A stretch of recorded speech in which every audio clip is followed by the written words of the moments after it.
تو میں یہ واقعہ سنا رہا تھا کہ میں وہاں رائے میں گیا تو وہ جو جوتے سینے والا موچی تھا اس نے کہا کہ ڈاکٹر صاحب نے ایک تکیہ بنایا ہے اور وہ تکیہ جو ہے چمڑے کا تکیہ.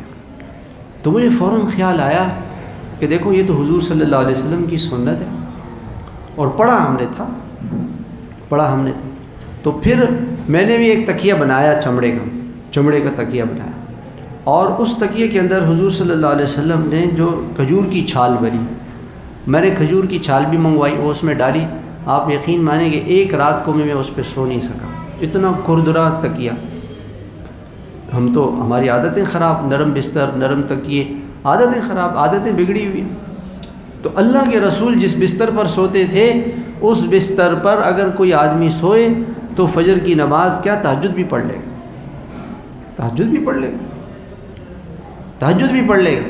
اور ہمارے جیسے نرم بستروں پہ سونے والا اس کو فجر کہاں سے ملے گی؟ فجر نہیں ملے گی، نیت ہی نہیں ہے اس کی فجر کی. تو عمل کرنے والے سے انسان جب کسی عمل کرنے والے کی عمل کو دیکھتا ہے تو اس سے انسان کے اندر عمل آتا ہے.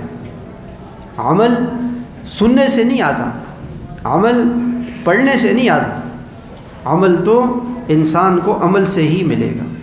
اللہ والوں کی زندگی سے ملے گا، ان کی زندگی سے عمل ملے. پھر میں دوبارہ گیا کسی اور موقع پہ تو وہ موچی مجھ سے کہنے لگا کہ ڈاکٹر صاحب آئے تھے اور انہوں نے ایک چمڑے کا بستر بنایا ہے.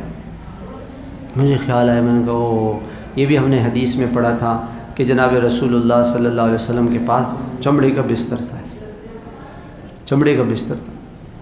اب ہم نے یہ پڑھا ہوا ہے، پڑھ لیا، معلومات ہمیں بھی حاصل ہو گئی، ہم نے آگے اپنے طلباء کو بھی بتا دی، ان کو بھی معلومات حاصل ہو گئی، انہوں نے آگے بتا دی. نہ ان کے پاس عمل ہے، نہ ہمارے بچوں کے ہمارے پاس عمل نہیں، تو ان کے پاس بھی عمل نہیں.